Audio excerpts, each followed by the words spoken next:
is a real problem. This is not fun and games. It's a corrupt system. This is life and death. Billion people dying from smoking-related diseases. 70% of current smokers want to quit. I smoked for 40 years. 50 years. Using the patch. Nicotine patches or chews. Proven smoking cessation methods should be promoted. This hasn't helped. Majority of them fail. That makes no sense.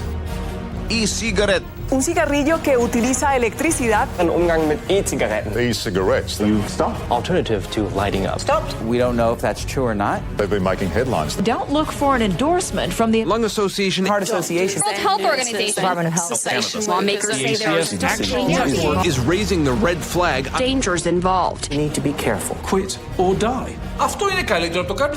du monde de la vape est... Potential harm is likely to be very, very small. Usage has tripled. Vapes are everywhere. Causing blindness. promote smoking. Nicotine is in here. Ignorance is a real problem. Other than heroin. Gateway to cocaine. It's the most addictive drug there is. But are they really that awesome? Every study has to be questioned. Cherry-picking studies. Taxing them. Regulated. Tougher control. Same as cigarettes. Stupid fools. Easier to buy a cigarette They're considered cigarettes. than to buy an e-cigarette. UK ban. Gone!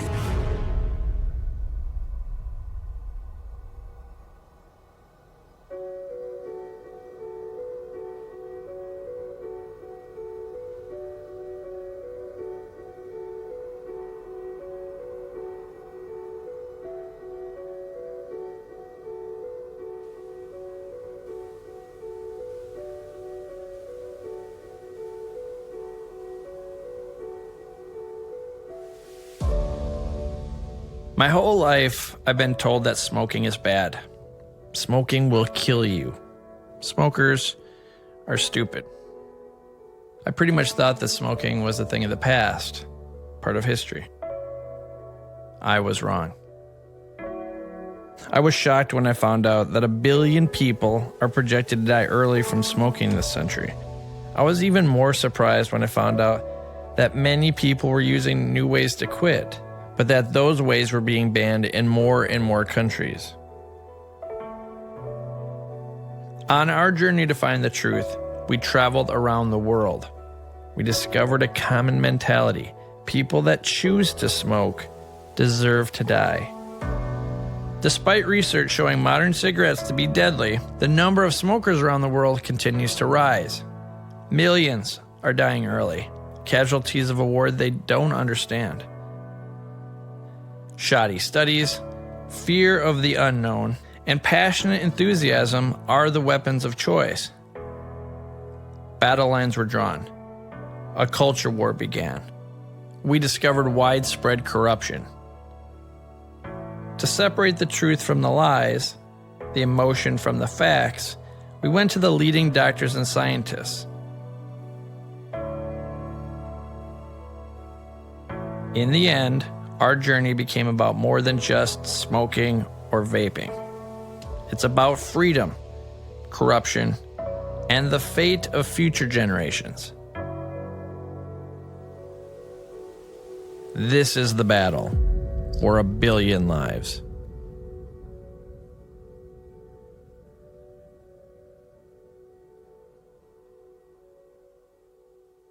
Each year, the tobacco industry produces over 6 trillion cigarettes.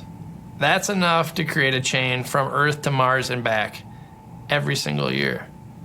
It is estimated that over 1.6 billion smokers will be on the planet in the next 20 years. That's more than the entire population of the Earth only about 100 years ago. To understand how we got to this point, we went to the Andes Mountains, where it all began. It's hard to believe that something so massive could begin as something so small. Historians tell us that ancient Incan priests were the only ones in the village who smoked tobacco, that they used it as a ceremonial cleanser. To understand where we are with this debate about vapor technology, we need to look at how we got here, and how 1 billion people now find themselves trapped. During the Industrial Revolution, tobacco use changed in a big way. Cigarettes made by massive tobacco companies became more heavily processed, cheap, convenient, and a big part of pop culture. The rise of cigarettes had begun.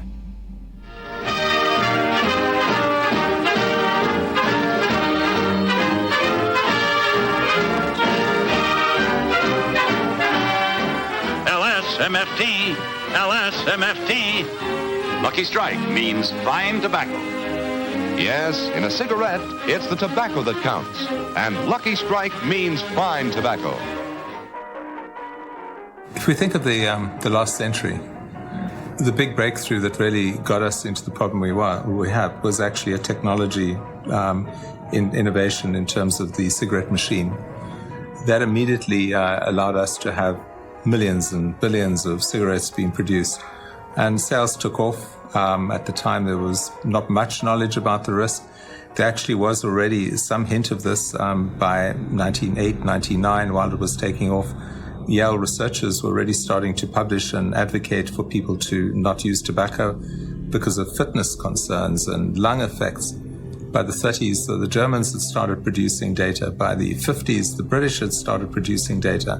And then we all know finally that 1962, the Royal College of Physicians report, 2 years later, the Surgeon General report came out. And shock horror, these products were not just sources of pleasure as people thought they were actually causing harm and death. In the history of the world, no non-essential habit ever got so entrenched so fast. 70 million Americans smoke. Today they got a message from the United States Surgeon General, who has had a blue ribbon committee studying their habit for 14 months. The committee has reached the overall judgment. Cigarette smoking is related to higher death rates in a number of disease categories. If we go back to understand when did we first have knowledge that it's tar that kills and nicotine that addicts, we now know that BAT and Brown and Williamson knew this from the early 60s. You can say this is a cynical thing, why didn't they stop at that point? But they were a company with billions of dollars investment and we're not going to stop. I became the Winston Man in 1981. I was 32 years old. And I got a call from an agent in New York, and he wanted to know if I'd be interested in coming up for an interview for an audition. They're doing a casting for Winston. So I went in on an audition. 2 weeks later, I get a call that they narrowed it down and they want to see me again for a callback. So I had to go up the next day unshaven because they wanted to have that rugged look, because R.J. Reynolds was looking for a rugged macho kind of a theme. They come out and say, you, and you. And these are your new Winston men for 1981 and 82.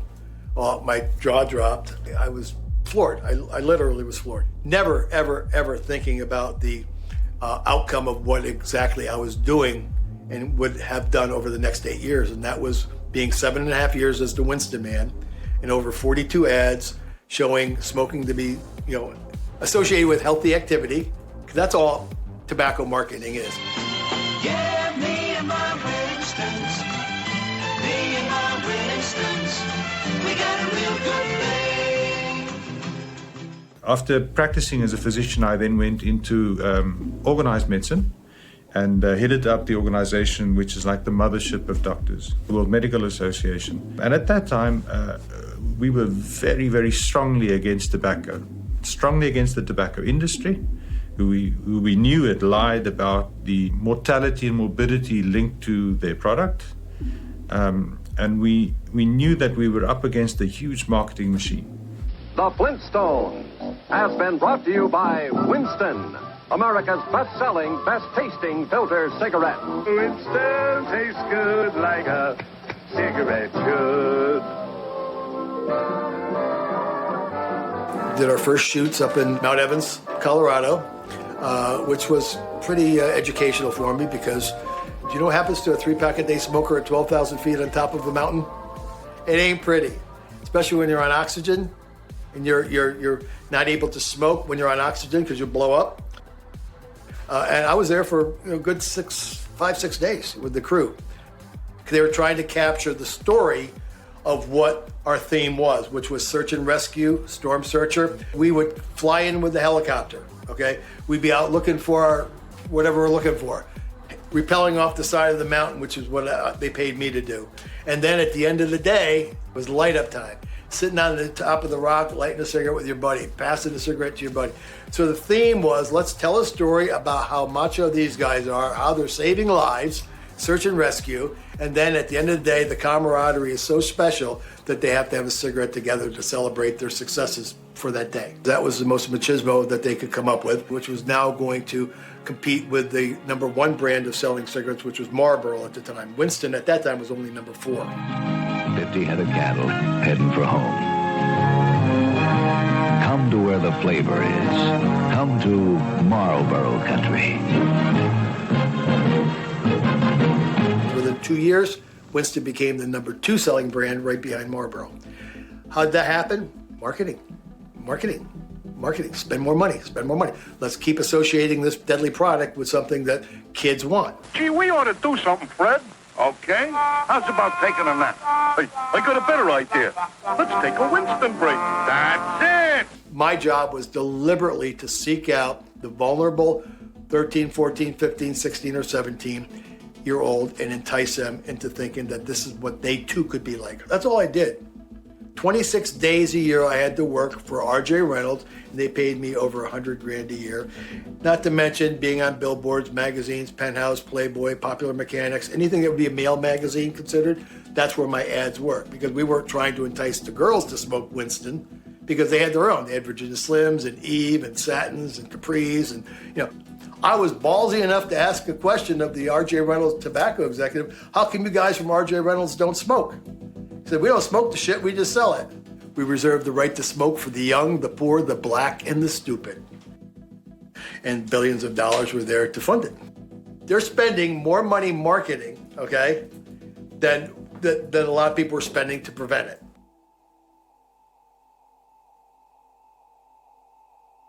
The US was slowly starting to pick its act up. It introduced some taxes. It couldn't make progress on advertising bans because of First Amendment protection. The tobacco industry was then trying to provide research grants to researchers to buy them off, or to at least ensure that the direction of research didn't go in more of a negative way.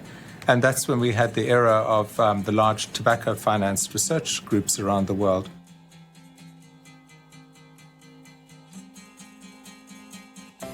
The Tobacco Institute, a trade association with a unique objective: to promote a free and informed discussion of all issues involving America's oldest industry. We had a study done by the Wharton Applied Research Center at the University of Pennsylvania in 1979. We were involved in grants with the Medical College of Virginia from 1930 to 1960. Of course, there is the never-ending concern about the alleged effects of smoking on the health of the smoker. The evidence is certainly inconclusive at this time. There is no increase in lung cancer mortality rates. An individual would have to sit in a crowded bar or cocktail lounge for more than 100 consecutive hours to inhale the equivalent of one filtered cigarette. Well, this study was performed by the American Cancer Society. That was proven with the study funded in part by the Massachusetts Lung Association, which confirms some of our own thinking on the subject. I basically got into the anti-smoking movement right after I graduated got a master's degree in public health, where I learned that cigarettes are causing more deaths than everything else combined, and nobody was doing anything about it. And I got a job with the local county health department, and I was told that, oh, you have tobacco because nobody else wants the job. Back then in the 80s, there were 32 billion packs a year sold of cigarettes in America. 32 billion. Nothing but the best for Mr. Ricardo. Winston Filter Blend. Feel a wonderful smoothness deep down in your throat. Change to Winston, I change for Me and my Winston. Having done all these ads that I did and feeling pretty good about the money, I wasn't listening to the public's opinion about tobacco, because right about then is when you started getting all the negativity. Even though the Surgeon Generals had talked about secondary smoke and cancer being the #1 cause of premature death and disease. Now, this is around 1987 now, 86, 87, 88. And I had been doing the ads for almost 7 years. Now you're getting all the scuttlebutt. Now you're getting all the hate. You're starting to see anger. Smoking's killing people, and we got proof now. It's best if there's no smoking so I can stay well. Because it hurts people like me who have asthma and can cause lung cancer even in non-smokers. If I could, I would tell the president to make it the law that no one smoke in public places. Things in life that he's going to come in contact with and growing up that he doesn't have control over, because we live in a free society and we have choices to make. And smokers have choices as well as non-smokers to be around people who smoke. The tobacco industry, from the beginning, first tried to do what I guess any consumer good company would do, deny the evidence. If you had your preference, would you want your kids or your grandkids to smoke or not smoke? I have no preference. We have no preference. I don't believe that nicotine or our products are addictive. Like father, like son. Think about it. For information on smoking and heart disease, ask your heart association. There's now a movement with the National Cancer Institute, Cancer, Lung, Heart, not to mention the government and Surgeon General, that says, hey, smoking's killing people, and we got proof now, and now we got evidence, we got tobacco files, we got people talking about it. Now I'm starting to get a little curious, because I'm getting the same thing from my kids. Daddy, quit smoking. My teacher said you're gonna croak. Daddy, quit smoking. You're gonna die. Dad, you're gonna... What happens? My brother gets cancer. My brother, I was the youngest of 3 boys in my family. He was my older brother. He was only 3.5 years older. And he was diagnosed with cancer. And he was a smoker. And for about 5 years, I had to watch him deteriorate. And I'm doing the ads. When I did the ads, I was still worrying about my brother. And I had this horrible experience of driving to Boston. He was in the Dana-Farber Cancer Institute. And I walked through the doors. Here you have oncologists, doctors, nurses, people taking care of people who are dying, literally dying from what they chose to do at 13, 14, 15, 16, 17, etc. Now they have to pay the price. So now I'm starting to get a little clued in here. Well, maybe this is bad. Maybe this garbage is killing people. My brother's dying from it. I'm certainly not feeling the way I did when I was 16, smoking a pack a day. Now I can't get up and down stairs quite as much. So I'm starting to see the logic behind all the hate. I started seeing smokers being seen not only as cool, macho, tough, rugged, beautiful, sexy, glamorous, fun-loving, free-spirited, but smelly, stinky, yellow-toothed people.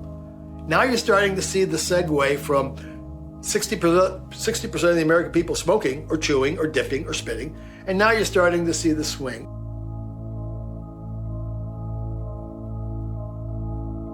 I had to make a decision, and it was a 6-hour ride home, and I probably smoked 2 packs of cigarettes on that ride home, because now I'm stressed. Now I'm starting to feel pretty bad about this, because now I got to go face my kid. And I talked to my son, and I walked in the door, and he talked to me, and he said, Dad, you're going to die like Uncle Bob, right? Oh, just like that. That's how it hit me. It was like a boom. There's a good chance that I will. That was my epiphany. So long ago. That's how it hit me. And my passion for my kids and my wife was so grand that I was going to beat it. Okay, so I made a decision. It was July 17th when I told my son, I'm going to quit. I promise I'm going to quit. Right hand up to God, I'm going to quit. I'm going to quit. And he said, okay, Dad, you promise, right? Well, what you don't tell a 10 or 11-year-old is something and then not do it. Because they will hound you, and they will hound you, and they will hound you. Well, he hounded me until the Great American Smokeout in November of 1988. You see this fan? Well, I use it when I'm around cigarette smokers. But I may get a chance to throw it away during the Great American Smokeout, the day the American Cancer Society asks every smoker in America to quit for 24 hours. I picked that date. I told my son I was going to quit. And I did. I get a call from every Philadelphia news station, television station. I get a call from CBS This Morning with Harry Smith. I get a call from ABC. I get a call. They're picking me up by limo. They're taking me to New York. No one had ever quit smoking publicly, especially the Winston man, who's on every billboard, every magazine, everywhere for 8 years now, going on 8 years. And then he's biting the hand that feeds him. My brother's dying of cancer. Okay, I promised my kids I wouldn't, hurt myself like my brother. And I've seen so many people dying that I'm not going to do these ads anymore. I can't do it. I cannot physically and morally do it anymore. Image has been a great concern for the tobacco industry. The person we choose this week was once one of the industry's leading image makers. The tobacco industry had really played out to the peak of what it was going to do in trying to thwart policies and actions. Our long and difficult 4-year journey down Tobacco Road has come to a victorious end. The largest financial recovery in the history of the world. We've arrived at our final destination, and that's the destination of tobacco justice. Close to 33,000 lawsuits against big tobacco, though precedents were being set. So now if one person sues and you got the same disease, then so on and so on and so on and so on. So they sat around and said, let's come up with a way. And they went to meetings. They went to private meetings, according to the tobacco files that I've been privy to. And they said, we got to come up with something that's going to stop these lawsuits. Well, here's what you're going to have to do, big tobacco people. You're going to have to give us some money back in order for us to convince our constituency that money, because we're sick and tired of paying for Medicare and Medicaid rehabilitation and prevention, because your product has caused this in our state. Michael Moore did it in Mississippi. Michael Moore took on big tobacco and said, I'm going to sue your asses. He's the only one that did it. He sued and won $12 billion. So then it became even more important that they justified this money being spent, even if it was for a year or two. They never said they were going to use it forever in the 25 years that they're going to get it. Florida said, oh my, I'd like some of that. We have same problem. We're suing too. They got 11 billion. Texas did it. They got 13 billion because it was all based on per capita and prorated a number of citizens. Minnesota did it. Four states got $46 billion in a matter of a week. 46 billion. Well, every other state wanted to touch a piece of that. We want some of that. We're paying Medicare too. So let's come up with a number that everybody can live with. They came up with $200 billion plus the 46 that went previously to those 4 states. And they gave attorney generals 72 hours to sign on. And the only way they would get any money if they signed on without even knowing what was going on, and you'll get your money over the next 25 years. Every state did it, okay? But in that decision, in 72 hours, they had to sign off that they would not let anybody in their state sue big tobacco. That was in 1999, and the MSA became the first bailout. Yeah, we need it for the kids. We need it for the children. We need it for prevention, education, intervention, cessation. We need all the... Like you, the nation's attorneys general have been fighting to help reverse the staggering toll tobacco takes on our society and to protect our children from a lifetime of addiction. This plan, in short, will get big tobacco off the backs of our kids.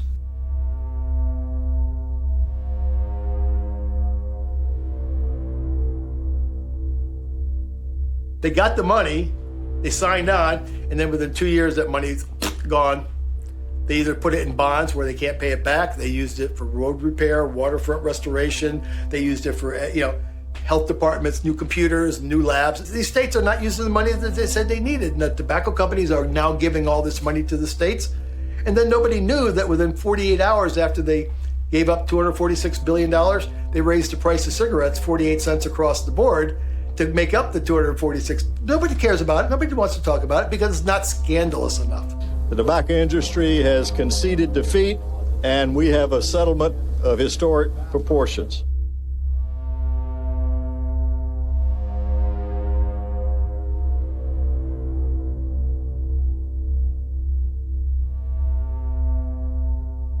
What did New Jersey do? They sold all their money in a bond. Okay, now it's due to be paid back, and New Jersey doesn't have the money to pay it back. There's 8 states that had done that. The other states wasted the money on everything but prevention, education, cessation.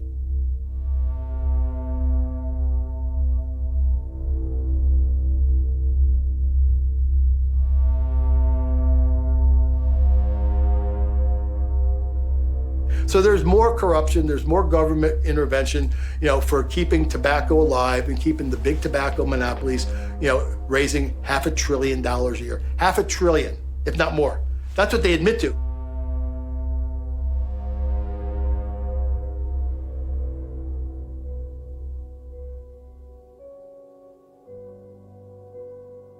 By the time of the Minnesota court case in 1998, the state of Minnesota didn't only seek redress in financial terms, but required that the tobacco industry place all of their previously secret documents in the public domain. And from then on, we knew the roadmap of the industry and what it had been since the 60s. So it was only in retrospect that we actually understood just how deep and pervasive the influence had been at the government level, at the researcher level, at the individual ministerial level. As tobacco rates start falling to maybe 20% or below 20%, you're getting into a hardcore group of smokers who are not smoking out of pure choice, but they're smoking because they are addicted and they have a physical need for nicotine in their lives. I started smoking cigarettes at 12, and really, if I think about it, my daughter's not too far from 12.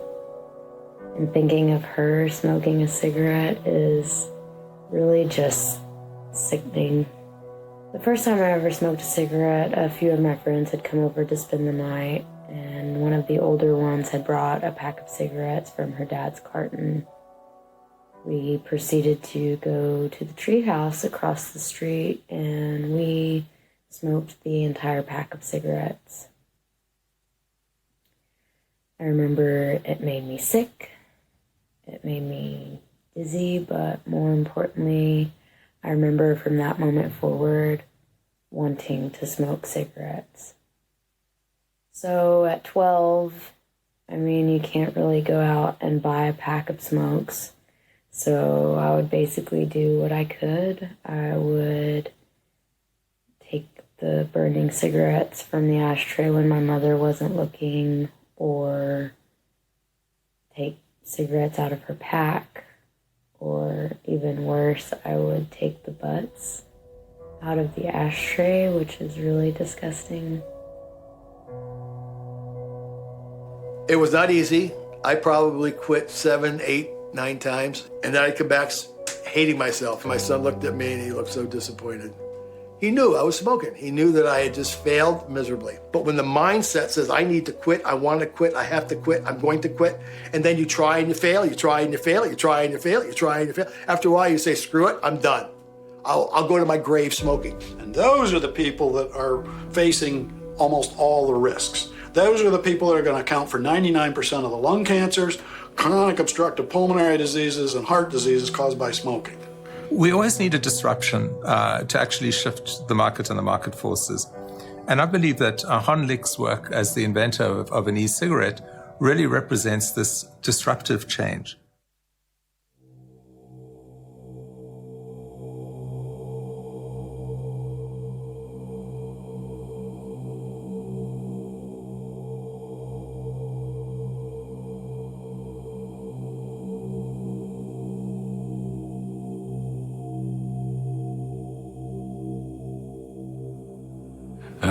我从18岁就开始吸烟，后来随着工作繁忙呢，吸烟越来越多，吸烟多了以后，我自己感觉引起身体很多的不适，尤其是这个呼吸系统、气管。我也试图多次的戒烟或者是减烟，但是经历一段时间以后都失败了。那么后来我用国产的那个尼古丁的贴剂，但经历一段时间都失败了。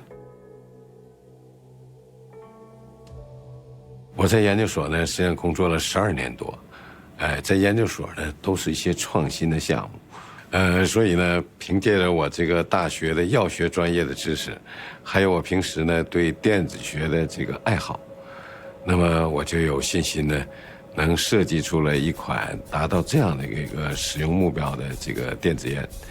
那么从02年下半年，我就开始陆续做这些相关实验，实验这个液体的雾化、携带尼古丁，以及呢这个在这种简易装这种吸入以后的感觉，那么通过这些实验，我就很有信心了，很有信心呢，就是创造一款这种史无前例的电子烟。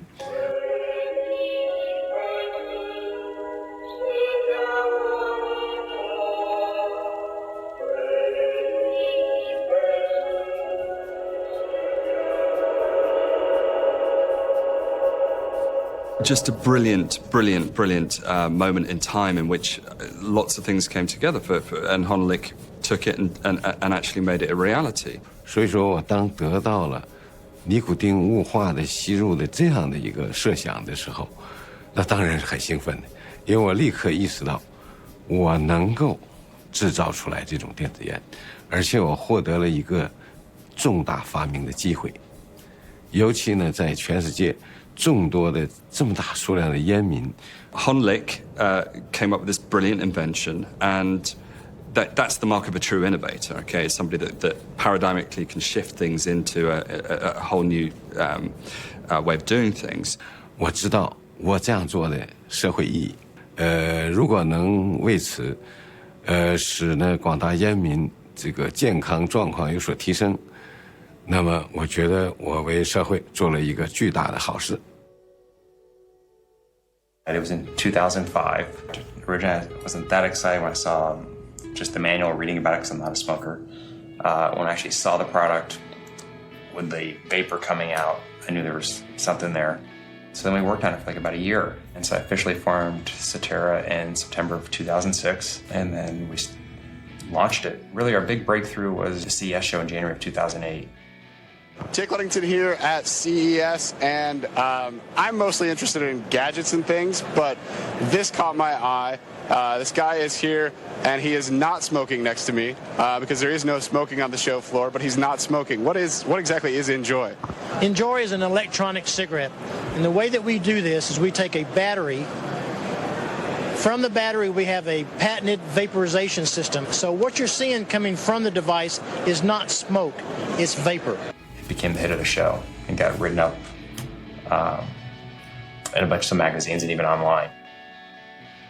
It's a huge memory void as to where I got my first e-cigarette. All I know is that I had, in 2007, 2 or 3 e-cigs, one from China, one from America, one from somewhere in Europe. And I'm playing with them. That's all I remember. And they're wonderful things, like absolutely amazing. But they're also really bad. I mean, you know, they're what they are is a proof of concept. And I'm struck by the potential here, thinking, my God, this will be the product that can transform smokers' lives. But this ain't going to do it. And then I thought, well, my God, there must be other people seeing the same thing as me, thinking, close, very, very close. And so, you know, where do you go? You look on the web and nothing. Nothing. A few dodgy commercials, a few kind of, you know, iStock photo images of people. You know. I thought, God, we need a conversation. We need to start a conversation. And what better way to do that than the most antiquated form of internet communications? A forum. That's what we need, a forum. So I set it up one night in I think, December 2007. And not much happened. So I went out, as you do, around the internet and said, hey guys, you want to talk about it? Come to my website. And people came, and we started a conversation about what are these products? Where do they come from? Who sells them? How much do they cost? But principally, these things have got to get better. How are they going to get better? You know, what's the difference? And we got very anal about it. So we were taking photographs of, you know, tiny little pieces of metal and connections and screws and things like this. I think that I had seen a news story on CNN or something about this new gadget called an electronic cigarette. And I was a heavy smoker. So, you know, I had a love of electronics and gadgets, and I smoked about 2.5 packs a day. So I thought, well, whatever this thing is, it must be for me. So I went online and I found one. And back in those days, you know, 2007, all you could buy were these big, bulky pen-style e-cigs. And I bought one, not thinking much about it. And it showed up one day. And I put it together. And not really thinking it would be too impressive, but I took a drag and I was stunned. I was absolutely stunned. It was, I couldn't believe at how closely it mimicked the sensation of smoking. And I remember later that day, about 4 hours had gone by, and it occurred to me that I had forgotten to have a cigarette. I was just amazed by this, way more than I thought it would be. But there was one thing I was not amazed by, and that was the taste. It tasted awful. You really didn't know, in those days, you didn't know where the liquid was coming from. You didn't know how it was being made, and you didn't know what was in it. You know, in those days, you might be lucky if you'd get a little plastic bottle with some liquid in it, you know, that said vanilla or whatever. And that was it. There were no companies in the United States. everything was being made overseas at the time. And I was really surprised by that. So at that point, it wasn't about starting a company for me. It was about creating a liquid that I wanted to vape. That's all it was. So I started just trial and error, a lot of trial and error. I went out and bought all the tobacco I could. I bought cigarette tobacco, pipe tobacco, cigar tobacco, and just created this giant tobacco mixture. And what I decided to do was I went and got 5 coffee makers, and I lined them up on my kitchen counter. And I brewed essentially tobacco water, and I would use that water as the water to filter it all over again. And by the time I was done, I had essentially a highly concentrated tobacco reduction. And this was the primary flavoring. I went on to the ECF, and I asked if anyone wanted to try my new smoke juice that I was calling it by then. And if you want a free sample, let me know, and I'll send it to you. And kind of figured maybe 12, 13 people would reply, and I had over 300 replies. And it took about 2 weeks, but I got every single request out, and then the waiting began, and it was the longest week of my life. And so I'll never forget, about 6 days later, I got an email from someone who I knew was sampling it. And I remember I had to pull over before reading the email, because I figured, okay, well, it's all going to come down to this. Either they hate it or they love it. And so I pulled over, I looked at the email, and it said, you have to tell me how I can buy this. And I thought, okay, well, maybe we have something then. It was around 2010. I saw a friend. He had a cigar-like, e-cig, and I asked him about it and thought, oh, that's cool. And a few months later, I did some research, and I got online, and I found there was a company in the UK that was selling better devices than what my friend had, and I bought one. And the day that e-cig arrived was a life changer. Literally, as soon as I started using it, I never had another cigarette.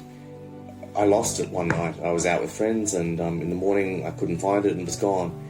And they were quite expensive back then, and you had to order them from overseas, and I couldn't afford to replace it immediately, and I couldn't have, even if I wanted to. There were no shops. There was nowhere to buy them in Australia at the time. So I went back to smokes. My sister died at 34 years old from non-Hodgkin's lymphoma in her lungs. And there's no question that it was the smoking that did it to her. And I'd been trying to quit for years, and this had been the thing, the game changer that changed everything for me, and not being able to buy it locally just seemed insane. So I started a business, and it was great. It was almost word of mouth. At the beginning, it was just an online store. But it started to, get some traction, and things were going well. The hobbyist side of things that you see today really started very, very early on, with this kind of real obsession with precisely what these devices are and what made two devices different. And that's really how it all started.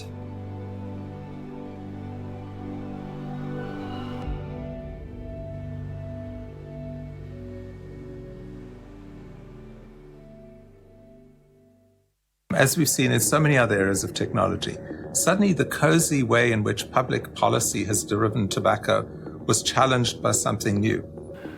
电子烟作为一个革命性的产品，那么在早期经历了不理解。 I don't think that people either on the public health side or the tobacco side expected how consumers would respond.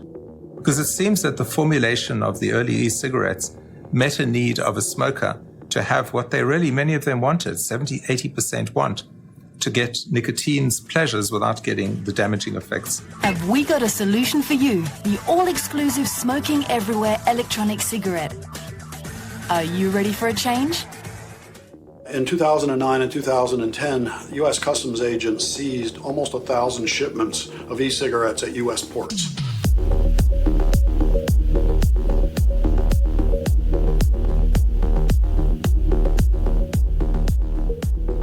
They made a determination that it was a drug delivery device, that since it was battery operated, that it was a device and therefore under their FDA, by drug delivery, there wasn't FDA approval for it, that they could seize the product. And they seized, I think, probably about $500,000 worth of product. And the product, when we got it back, was worthless. 2 e-cigarette companies, Smoking Everywhere and NJOY, sued the FDA in 2009. We were reasonably pessimistic at the time, and of course, we had nowhere near the numbers of people using the products now. This was an industry that needed all the help it could get. One of our old moderators was actually day-to-day checking the court documents and finding out whether there'd been an update, and we were on tenterhooks. I mean, I talk about, assuming that ECF would only last two years, but right then we were thinking everything was going to just disappear. I mean, there was absolutely no certainty whatsoever that the judgment was going to come back against what the FDA was doing at the time. There was definitely a prevailing sense that if the ruling came down in favor of the FDA, it likely would have meant the end of the industry before it really had a chance to get off the ground. I filed an amicus brief with the D.C. Court of Appeals in 2010 in support of their case, and we won.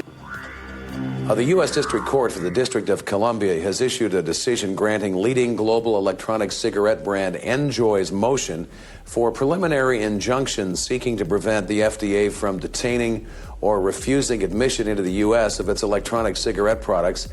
We had the hearing in September of 2010, and actually on Pearl Harbor Day, December 7th, voted 3-0 in our favor. The FDA tried to appeal again. They turned them down. They announced they weren't going to appeal to the Supreme Court. There's a lot of celebrating going on. NJOY heroes in this industry for having carried that case to its final conclusion. They really are, because without that, I don't think anybody else could have stepped up to the plate. I remember thinking that this is the start of the industry. There's a new warning this morning that e-cigarettes may not be as safe as they seem. The New England Journal of Medicine says e-cigarette users are 5 to 15 times more likely to get formaldehyde-related cancers than long-term smokers. Formaldehyde is the toxic chemical found in the devices. This is the part in our journey where people that were actually using these devices reached out to us. They felt like it had saved their lives, yet it was under attack. At first, we were skeptical. Just like everyone else, we'd seen the headlines that vaping might be more dangerous than smoking cigarettes. This is a dangerous product. The poisonous product of nicotine. New study shows that e-cigarettes are more deadly than regular cigarettes? These really have me concerned. These products are exposing you to a variety of toxic chemicals. Understanding that over 1 billion people are going to die this century from smoking, we knew we had to find the truth. Because I'm not a smoker or a vapor, we packed our bags and headed around the world to meet with leading scientists and health experts to find out what was really going on.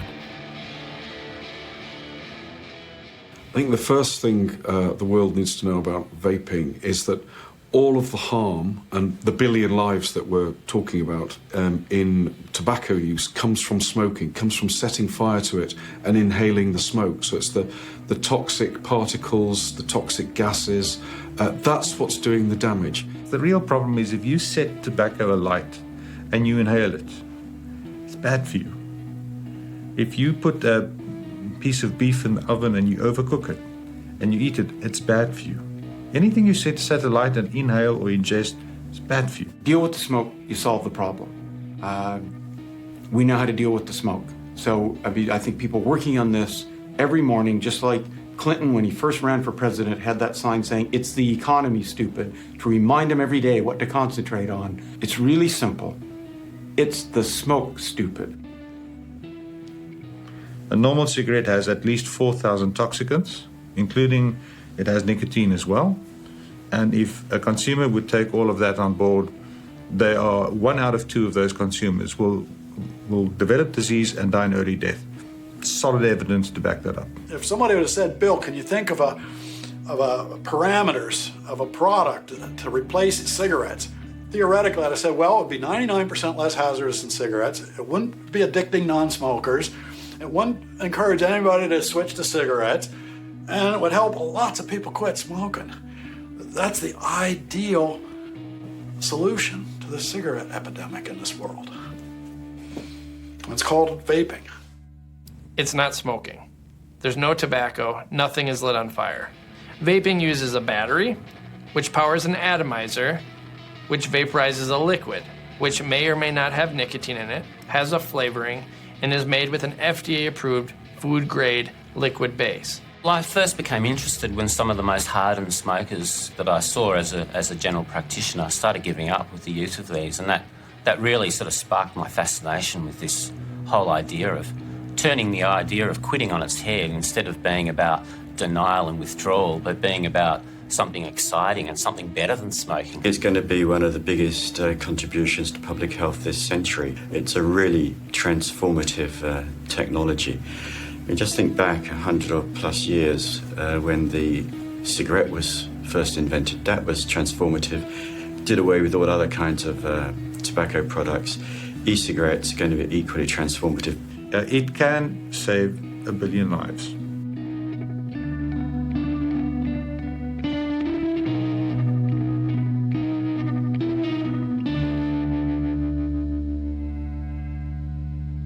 Anytime someone attacks a promising alternative to a massive problem, and you have to ask why. The answer is money. Money, and one of the most fascinating alliances in history. Well, there are lots of forces at play, pro-vaping and anti-vaping, and it's hugely complex. The war on vaping began with the FDA's attack, but they weren't the only ones on their side. To fully understand this alliance that formed, we need to go to the American South and the theory of the Baptists and the bootleggers. In many counties, they hold periodic votes to decide the fate of alcohol sales.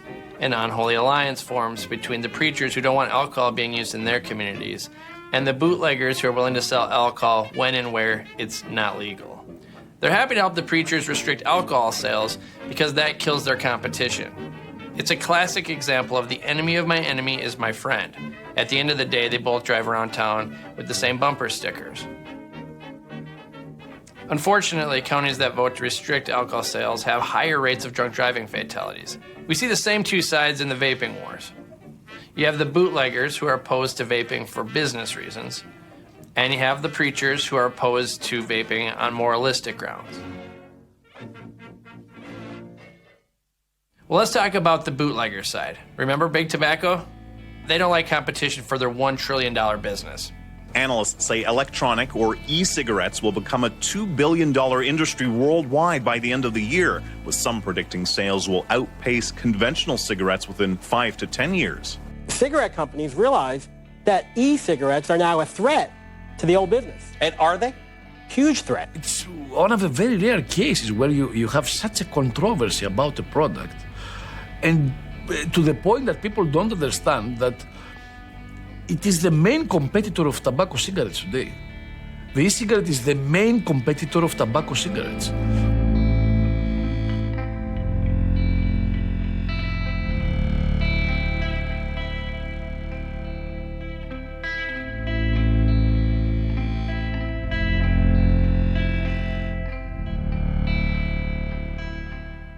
Some people have had changes in behavior, hostility, agitation, depressed mood, and suicidal thoughts or actions while taking or after stopping Chantix.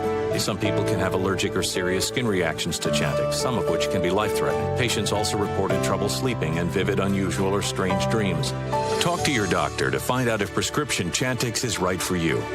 Drug companies know that doctors hold all the real power in the prescription drug business. Break the hold of nicotine addiction. See your doctor about treatments. While they spend nearly $4 billion a year marketing directly to us, they spend an estimated $24 billion a year marketing directly to doctors.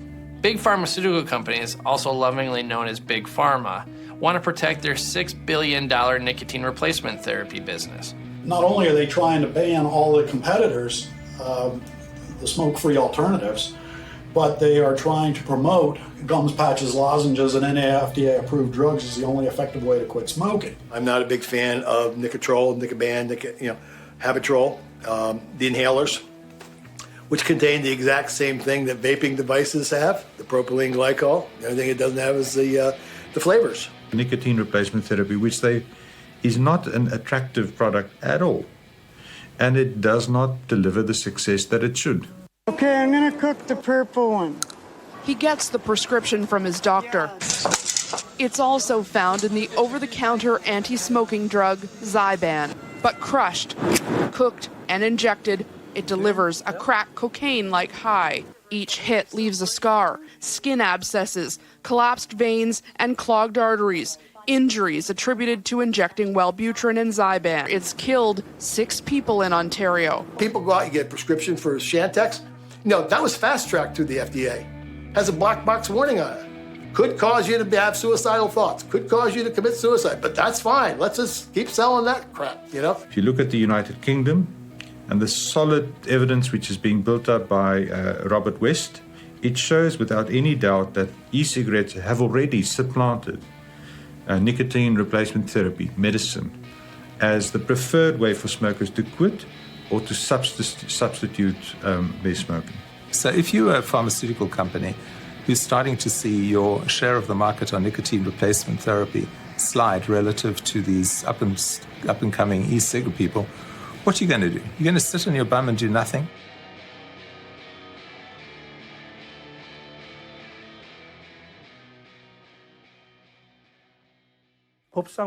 Under the Korean law, electronic cigarettes are considered cigarettes until comprehensive research proves that e-cigarettes are harm-free and contribute to quitting smoking.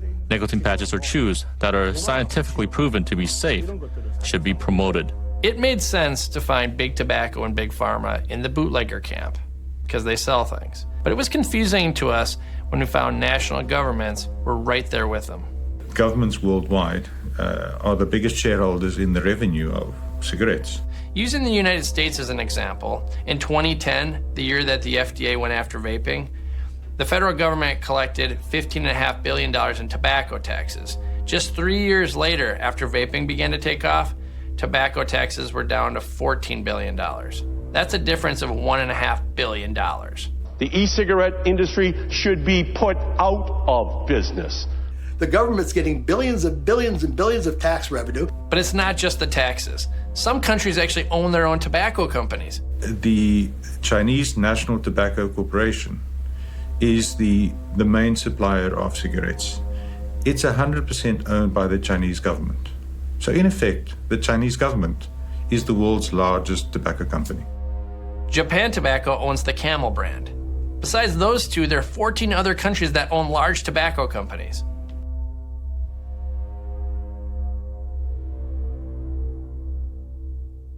So who are the preachers? Unfortunately, these are the people smokers go to for advice. They're medical professionals and other healthcare organizations like the CDC, FDA, and the World Health Organization.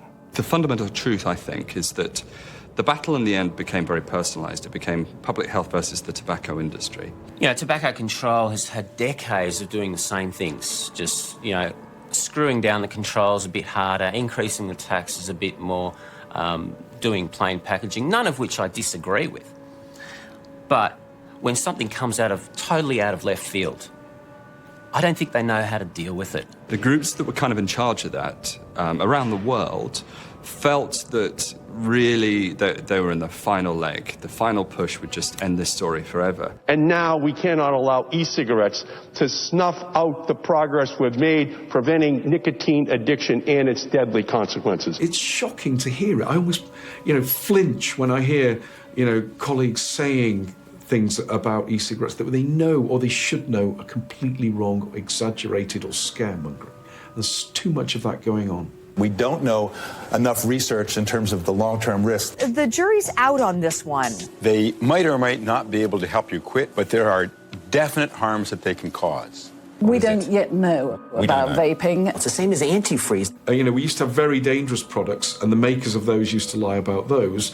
We now have much safer products, and the public health community is lying about those. We know that they don't actually allow people to stop smoking. Now there's even more evidence that these are a gateway to smoking regular cigarettes. The e-cigarette makers are making these for kids because they make chocolate and other flavors. What's going on? Frankly, I don't think they can see too clearly sometimes when it comes to a product that involves nicotine, like e-cigarettes. Because of the association with tobacco, that just seems to blot out the sun for these people, and they can't look at the facts as objectively as they otherwise might. In many people's mind, nicotine is so closely associated with tobacco and smoke that they don't separate out that this is just one of the components in a cigarette. What we always used to say in the stop smoking services is that nicotine is as addictive as heroin and cocaine.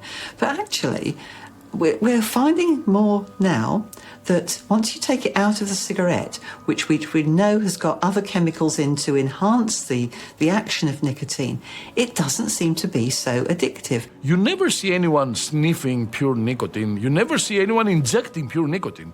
No one wants to inject or to use nicotine in a pure form. And it would be much cheaper to get nicotine, as a solution rather than to take it from cigarettes. But everyone likes cigarettes because it's not only nicotine. It's not particularly dangerous in itself. Some people are saying, well, in terms of risk, it may be on a level with, say, coffee, something like that. Nicotine is a mild stimulant. We have data from Sweden where they have huge rates of nicotine use, lifelong use. The rates of lung cancer are half that of the rest of Europe. The rates of heart attacks are half that of the rest of Europe. And the reason is because the tobacco they use is a special smokeless pasteurised product called snus, which is a harm reduction product, much the same as electronic cigarettes are. And so we know that really lifelong use of nicotine, you can't measure any significant health impacts from that. The data we have on that it really comes from looking at people using patches and gums, and the data show that you can use nicotine for many, many years. Many people have gone on to be lifelong users, including, I might say, my sister, with no additional risk, but dramatic declines in their probability of risks. And I think part of it is the way physicians, nurses, health professionals get trained and the way they send their message forward. They often don't know that very simple fact. What I'm extremely disappointed with in myself and in our movement, especially around the Framework Convention on Tobacco Control, is that we did not recognize the central role of nicotine, molecule nicotine, and the possibility of tobacco harm reduction. Frankly, you don't get people to move, and especially not 1.4 billion people to move by giving them a sermon and lecturing them and saying, you quit or you die. Here's some nicotine replacement therapy, your gum or your patch. You're only allowed to use it for 12 weeks because you're a bad person. You need to stop smoking and use this, and then let's hope that we can fix you. And that's a gap, and it's a great failing. What struck me was in my career, which extends from working on tobacco in South Africa through WHO, is how rarely we actually make the point very clearly that nicotine addicts, tar kills, that very simple separation of what's in a product. And yet we've known it for years. It was in the original Surgeon General's report in 1964, clearly stated that long-term use of nicotine alone confers very little to no harms on people. Do those professionals actually know how people die of smoking? And then you get to the disturbing fact that if you ask the question to, let's say, the physicians in America, does nicotine cause cancer? Simple question. Does that cause cancer? 70% of them would say yes. And the science is absolutely clear that nicotine is not a carcinogen. It is an addictive agent, so it's part of the ritual and the attractiveness of people smoking cigarettes, but it's not the nicotine that kills, it's the tar and the smoke. We weren't honest with our patients. If health professionals and those who are in a position of trust, where people would want to confide or discuss quitting, you would want them to have the right information. And that to me was the shocking part in myself, is that I did not know that a nicotine is not a carcinogen.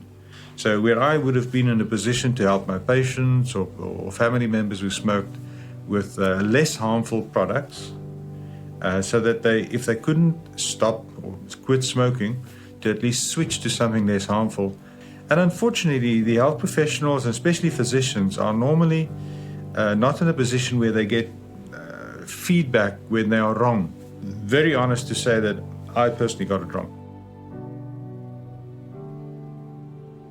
FDA's own funded scientists came out and said that vapors are exposed to dramatically less toxicants than smokers, and they are exposed to very similar levels of toxicants as non-tobacco users.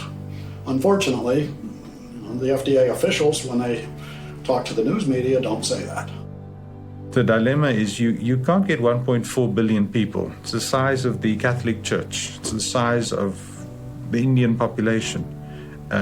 Or to quit smoking cigarettes tomorrow. It's just not going to happen.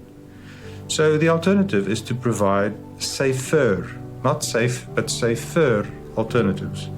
All these other products are so much less hazardous, and yet our public health agencies are saying, no, you have to absolutely stop all tobacco and all nicotine use. That's their goal.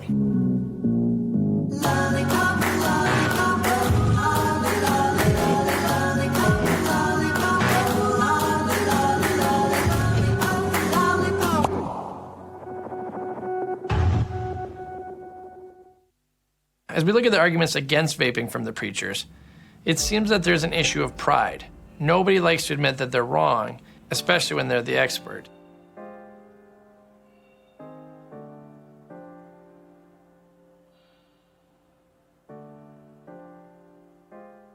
My name is Serena Chan. I'm with the American Lung Association.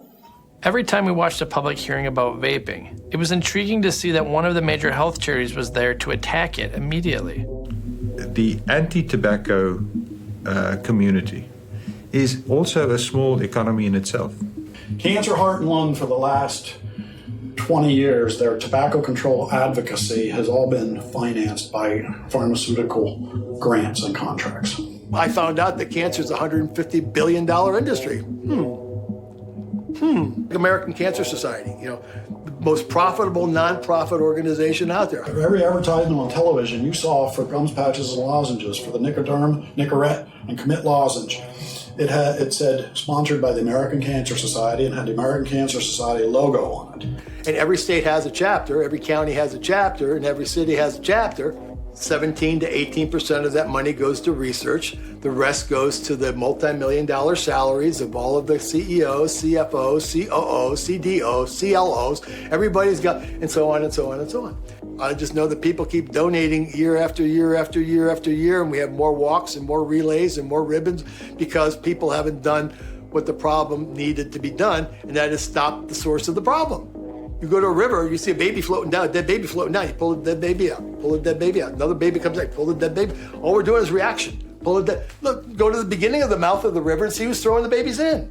Then stop that person, then maybe we won't have the dead babies floating down the river. I know I'm being obnoxious here, but it's as simple as that. If the tobacco model as we know it were to change drastically, all of those NGOs would be out of business. They're holding on to the foe. They don't want the foe to die. Then I started investigating the product and I could see the potential. I was worried also because the potential was very high. I said, wow, my smoking cessation center will be out of business in a matter of few years.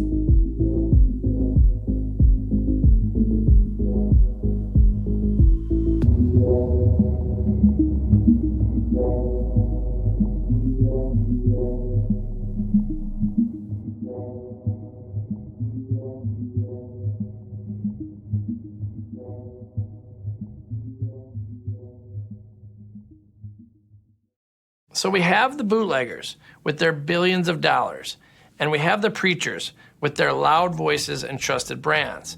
How does this truth stand a chance, especially when the vast majority of vaping advocates are a ragtag bunch of unorganized vapors, and their loudest group are the cloud chasers? I hear the freaks come out. They don't stop dancing till the sunlight hits their eyes. I hear the freaks come out. And this comes looking like everyone's lost their mind. Addict Nightlife. I get the feeling that tonight's on for sure. Inject my blood with the baseline black light. I hear the freaks are coming out for some more. I hear the freaks. I hear the freaks. Well, for the first time, stopping smoking can be fun. You don't see websites devoted to the latest patch. You don't see any chat like that. You see masses of chat in the forums and so on, people talking about these devices, how they're using them. So it's kind of interesting, and there's a kind of a bit of a community sense. They are hanging out together. They're a group again. They're family. They were persecuted. He was persecuted. She was. So now they can all come together, and they're not going to be persecuted anymore because they've done what we've asked them to do, and that is find a safer alternative. But the vast majority of vapors are moms and dads, grandmas and grandpas, your neighbors, who are desperately trying to quit something that is slowly killing them.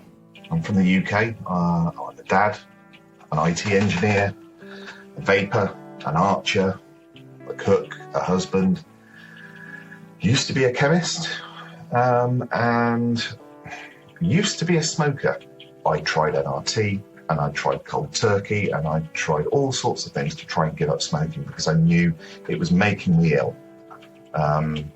In the year before I stopped smoking, I had more than 4 serious chest infections that required inhalers and drugs, and it was crazy. Just over 5 years ago, I came across this bad boy. I haven't got rid of it because, well, kind of a saviour. And that day, I stopped smoking tobacco. That was it. I quit. That's pretty powerful stuff. I just got a device myself. I didn't need anyone's help. I didn't need a prescription. I didn't need a doctor to say so. I didn't need a handout from the government or the health authority or a charity. I just quit smoking. That's mad. That's kind of cool.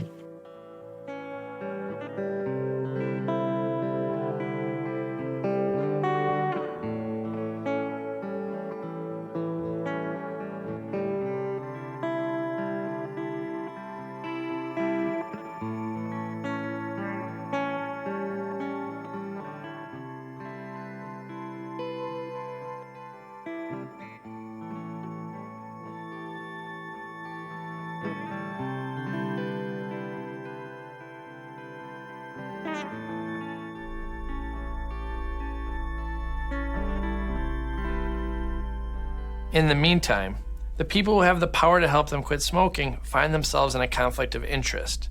Let's look at the FDA. The FDA is known to have a history of hiring people from Big Pharma, and then once they're done at the FDA, they go back to Big Pharma. It's a revolving door. The current head of the FDA Center for Tobacco is a former lobbyist for the Big Pharma company that sells Nicorette gum in the United States. This is the same division that in 2014 proposed banning 99% of the vapor products on the market. It will ban more than 99.99% of all e-cigarette products on the market today.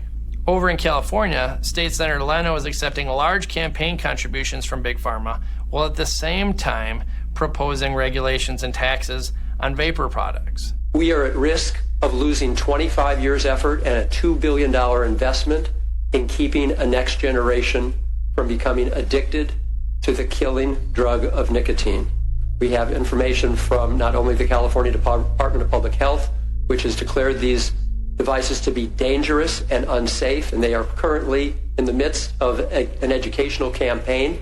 You may have seen some of the television commercials that are out right now. You smoke pack after pack, day after day.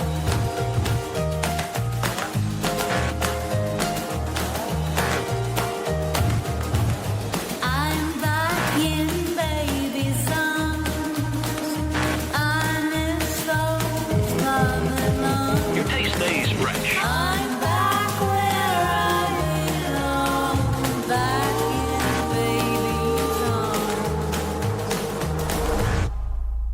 And then you're going to hear from all the health advocacy groups, the Lung Association, the Heart Association, the Cancer Society. All those who are in the business of protecting public health will be speaking in support.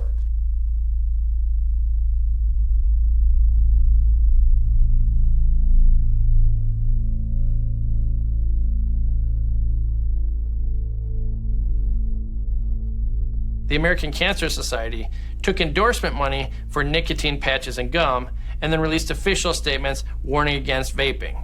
For disclosure, neither I nor Smoke Free Pennsylvania has ever received any funding from any tobacco company, from any drug company, or from any e-cigarette company. Most of the anti-tobacco movement, the large organizations, for the last 20 years, the Campaign for Tobacco-Free Kids, the American Cancer Society, the American Heart Association, the American Lung Association, the American Academy of Pediatrics, the American Medical Association, and many more have received hundreds of millions of dollars from the pharmaceutical companies that manufacture and market the nicotine gums, lozenges, and patches, and the Chantix and Wellbutrin medicines.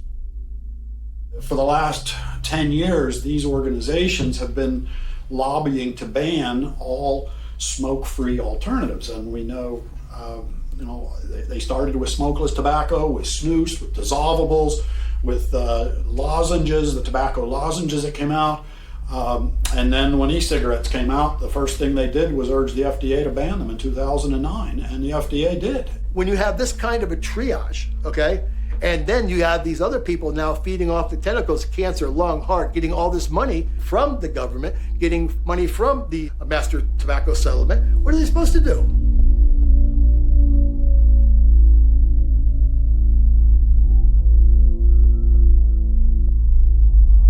With all the lobbying from big charities, it looks like government took the convenient opportunity to protect their tobacco profits. The category is under threat. Countries like Singapore, Thailand, probably Indonesia, Australia, have banned e-cigarettes. We just had a vapor from Australia saying she's smoked for 43 years. She tried everything, patches, gum, behavioral therapy, the works. Didn't work. She heard about e-cigarettes and she asked her local pharmacist, can she have that? And she said no. Then she phoned the Quit line. Could she have an e-cigarette? She's tried all the other modalities of cessation. They said no, it's illegal. So that is sending her to an early death. 20 countries have now banned e-cigarettes due to World Health Organization telling them to. In Hong Kong, it's a $12,000 fine and or up to 2 years in jail. In Brunei, it's $10,000. This has happened all over the world where countries have banned or heavily restricted vaping. And you're doing nothing about smoking. So you're in a place where you can get cigarettes everywhere, but you cannot get e-cigarettes. By banning all these least hazardous alternatives, they're actually protecting cigarette markets. A vapor from Dubai, he was telling me that he had quit smoking 2 years ago with e-cigarettes, but he was forced by the government, due to the ban, to illegally introduce e-cigarette products in the country in order for him to stay off cigarettes. So you are forcing someone to to do some illegal actions in order to stay away from cigarettes. And I don't see any reasoning and any common sense behind that. In some countries, you need a prescription to vape, but you can go to the store and buy cigarettes. In Australia, they ban vaping liquids that have nicotine in them because they say nicotine is a poison. Yet they sell nicotine gum right in convenience stores without any sort of prescription. Bam, 3 black SUVs raided my house. They had a search warrant, a search and seizure warrant, and they came in and they went through all my things. They bagged and tagged everything they could find related to electronic cigarettes, and they took all my stuff. It was horrible. It was a scene out of like they thought I was some sort of Colombian drug cartel or something. They were alleging that I had breached an obscure Tobacco Control Act law that said it is illegal to sell a product that is not a tobacco product but is designed to resemble a tobacco product. The law wasn't written to block electronic cigarettes. The law was written to block candy cigarettes. Those little white cigarettes with the little red ends on them. That's what the law was written for. And the health department were trying to stretch this law and use it to block a life-saving technology. It was insane.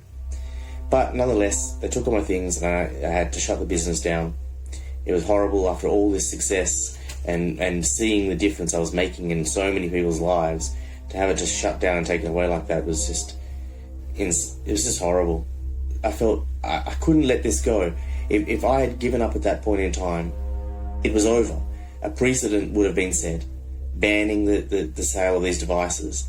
I can't possibly explain what it's like to tell your family that you're going to push ahead with this thing, even though it's probably going to bankrupt you, but you simply got to do it because it's the right thing to do.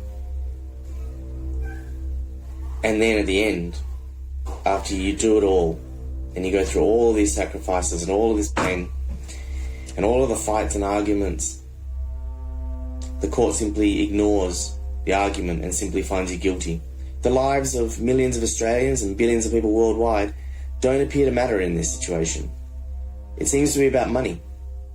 Somebody's got an agenda, and it isn't about us.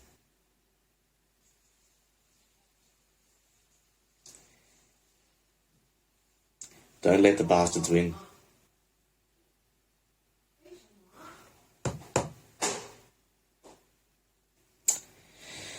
I think that's all for now.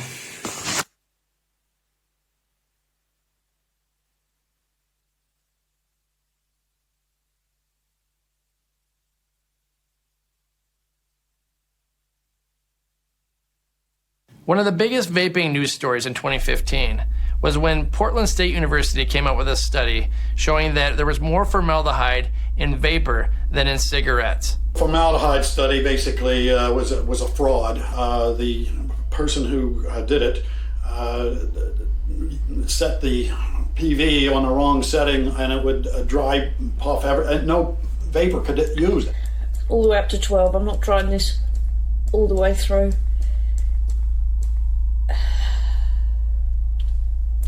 Wish me luck.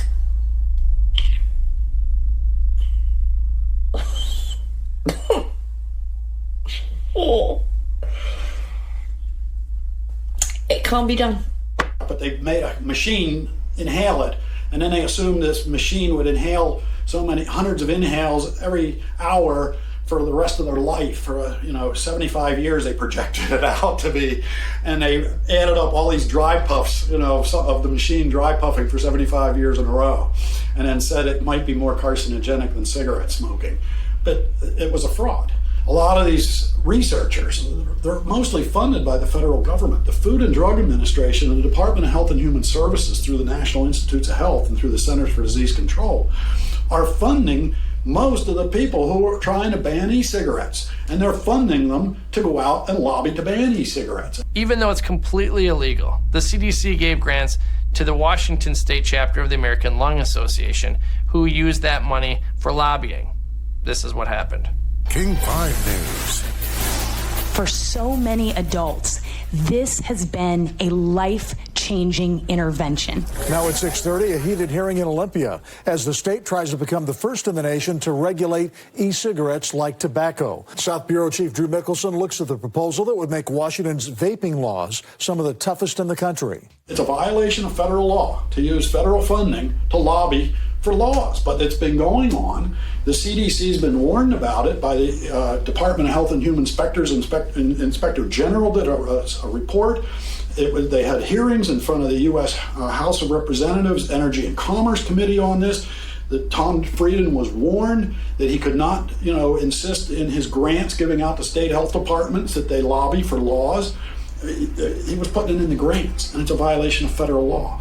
So this has been going on. This is why all these cities, municipal health departments and state health department directors have come out calling for bans on e-cigarettes because they don't want to lose their CDC funding. And why these researchers keep coming out. Every researcher that comes out and generates a news story saying e-cigarettes contain toxic chemicals gets another $10 million grant from the FDA or the National Institutes of Health. Nothing motivates people quite like fear, especially when it involves our children.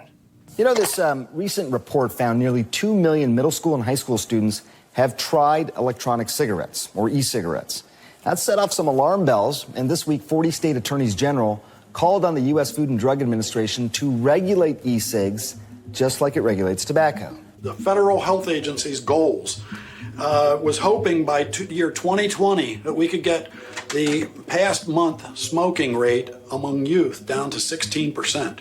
It's down below 10% now. 5 years ahead of schedule. And it's because of e-cigarettes.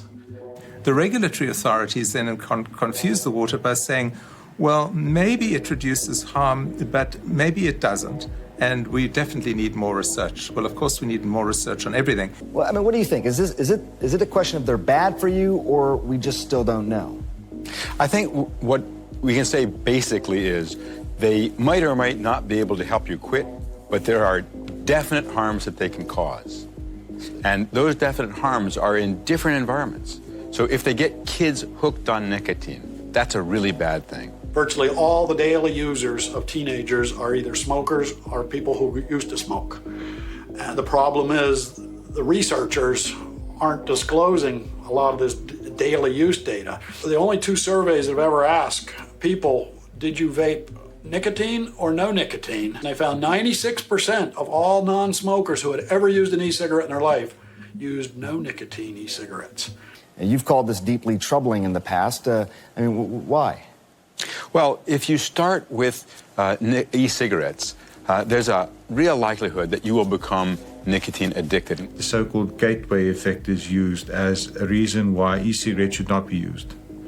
If children start with e-cigarettes, that leads as a gateway to stronger drugs and to smoking. There's no evidence to back that up yet. Just applying first principles to it. If a product has mainly or only nicotine and another one has nicotine and tar, I don't think you need a long-term 10-year study to say the former is definitely a better choice for a smoker who wants to quit than the latter. You don't think if they had something so solid that vaping and e-cigs were deadly and harmful, the formaldehyde, the carcinogens, the nickel, the cadmium, it's all bullshit. If you look at the United Kingdom, e-cigarette users up to the end of last year, 70% of them thought that e-cigarettes were safer than standard cigarettes. That was their perception. And in the space of 6 months, that's dropped down to a perception rate of about 43%. So through the misinformation, bad science, it hurt the category. Let me ask about the other people who are around people who may be smoking e-cigarettes. You know, there's the idea of secondhand smoke. I mean, we know about that with cigarettes, but some researchers say the amount of potential carcinogens in the vapor potentially is extremely minute, that it's insignificant, in fact. I mean, do you disagree with that? Well, we don't know what's in more than 200 different e-cigarette products out there. What we do know is that there's nicotine. There should be accurate and responsible communication of the facts to the consumer. And such a responsible agency would need to weigh their words very carefully. The dangers of e-cigarettes are clear. Today's electronic cigarettes are no better than the Joe Camels of the past.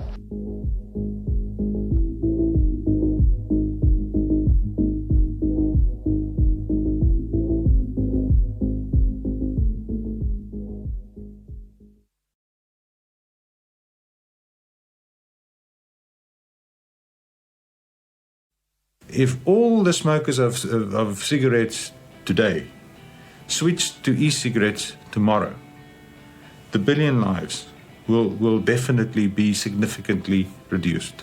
It's the smoking that kills people. It's not the nicotine. It's people smoke for the nicotine, but they die because they inhale smoke. You have none of the tar, the smoke, or the 4,000 plus chemicals going into your body. There's no evidence that vaping has caused or associated with any disease. And we know that it's helped several million people quit smoking. So the billion lives that we're trying to save, better do a hell of a lot more than we're doing now, because right now the army isn't big enough. A lot of people don't even want to fight the war anymore because it's an uphill battle, and people are exhausted and tired and frustrated and angry and pissed off and upset with the fact that we can't fix it because it's truthful and it's right. But things are not looking good. The numbers now show that e-cigarette sales are down. Europe just passed all kinds of rules that are going to take beneficial products off the shelves and out of the lives of thousands of people who are trying to quit smoking. It will close down the market for the independents. It will hand a majority control to the tobacco industry who are producing devices. And I think it will be a damaging thing to the whole of the vaping industry. I'm very disappointed in the way things are going. Here in Poland we have over 1 million vapors. And we estimate that after that heavy legislation, it will be 500,000, not more, or even less. We are trying to find a way to fight. It's not easy because TPD is already a law in the European Union. In the US, the same thing. The FDA just passed all kinds of new rules that will keep millions of people smoking. The FDA has estimated that more than 98.5% of all e-cigarette products on the market will be banned by their regulation. All e-liquid will be banned. This is not a proposed regulation to protect children as the FDA has presented it falsely to the news media. It's prohibition plan B. You know what the FDA is going to do. You know what EU is going to do. You know what Germany is going to do. You know what Malaysia is going to do. You know what Brazil is going to do. You know what Argentina is going to do. We all know the die is cast, the cast is formed, the stage is set, and the script is written. End of story. Why? Because nobody cares. The billion lives, billion people with names. They each have a name. And if you and I were in discussion with them, would it not be fair and responsible to provide them with the right information? The question is, how much evidence is sufficient for that one person sitting in front of you? So if you're the nurse or the pharmacist or the dentist and it's your patient and they ask you, I'd like to use an e-cigarette, what's your view? Then you can't say, well, we need to do more research. That's just not helpful. It's irresponsible. The public needs to know the truth about these products. And they need public health people telling the truth about the risks, at least 95% less risky than smoking. If we look at the history of public health, the biggest breakthroughs are associated historically with two really simple things. One, you give people enough information that they can make an informed decision about what they're going to do. And two, you give them the ability to act on that information. It's a crime not to tell the billion people who will lose their life because they smoke of the alternative. We are losing. We are losing fast and furious and big. And who's going to lose? The smokers, again, who are now trying to transition over when they've been asked and begged and cried for years and years. And now we have something that's viable and we're not giving it to them. It's just shameful. It's embarrassing. This is not how people should treat other people, especially under the guise of public health and compassion and love and liberty and freedom and all that. You know, I'm sick of it. What we have here is that the best kept secret in tobacco cessation, tobacco harm reduction, is the use of safer alternative nicotine products, and that consumers are denied that right. We have this huge, glaring opportunity to do something that would sort of rival eradication of smallpox or dealing with cholera, sanitation as one of the biggest public health breakthroughs we've ever had. And it's staring us in the face. And it's not conceptually difficult. And we've got examples of where it's worked. When we look at things like Swedish snus, we have proof of concept that people can get their nicotine in far less hazardous ways and be just fine with it. And it hasn't happened yet.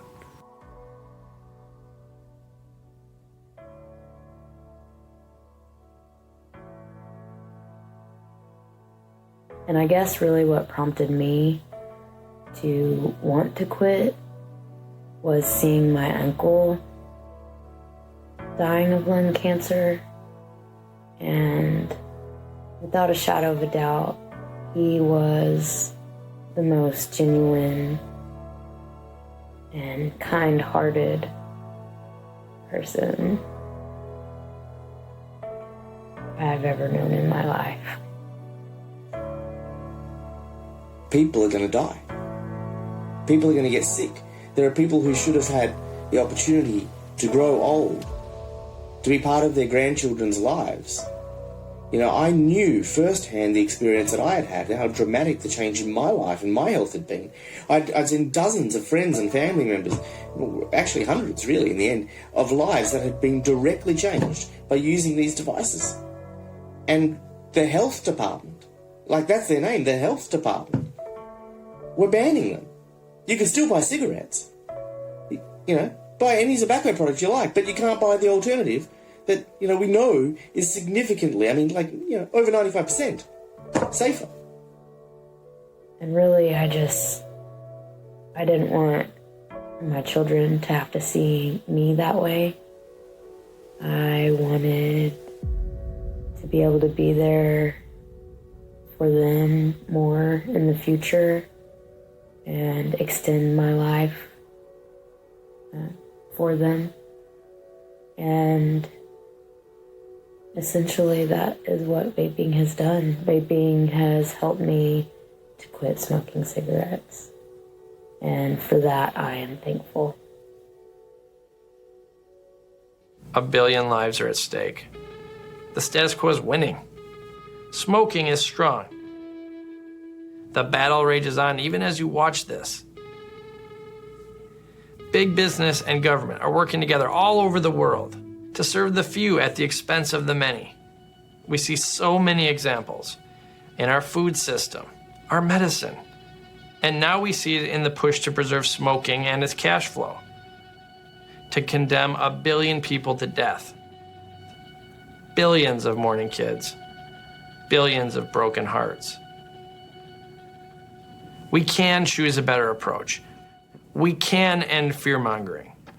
We can help our neighbors live better. We can help our neighbors live longer. And we must. I've heard a lot of funny stories and opinions. Now to get the whole thing straight, you can't keep a bunch of hypocrites and liars all from showing their face.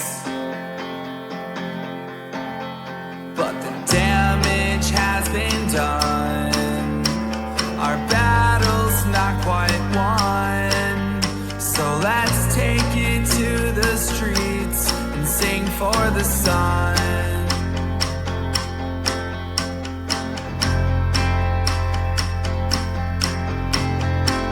What happened to uniting young and old? We're all equally sick of doing what we're told. Grab a hold. And when it comes to controlling the masses, they've got us full of figure teens with TV classes, 3D glasses. But the damage has been done. Our battle's not quite won. So let's take it to the streets. Let's take it to the streets.